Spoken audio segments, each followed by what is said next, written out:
saka kanaog mga ng anghel na sulugoon na ni Kristo. Siya pa nga Diyos na nagsugo sa mga anghel. So kayo sa unan. Daghan kahit ang makatunan ng inyong Biblia. Labi na ng tigulan ng magawali usahay kung di magpugong sa oras, dugay din mo man. Kaya daghan magdumduman ng mga wali, pagtulunan. Pero makabusog yun. Basta di papuluan ang naminaw. So, imo ni anak mga igsoon. Karon, mumatang kong topic. Kaya di naman ta. Mupo ka topic ko. Pero nindot ng yapon. Pinipulong iglesia. Grupo sa mga tao.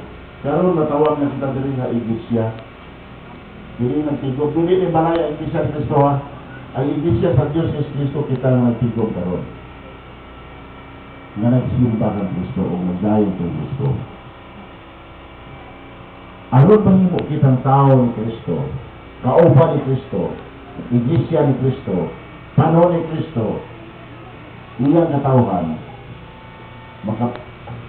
maol ba kahimaya kaniya? Makahimaya ang kaniya. Karon, ang iglesia ni Kristo, maol gisugo nga magwali, magsangyaw, mao ang mga original nga magawali kanang naa sa iglesia ni Kristo. Sukad pasinugan.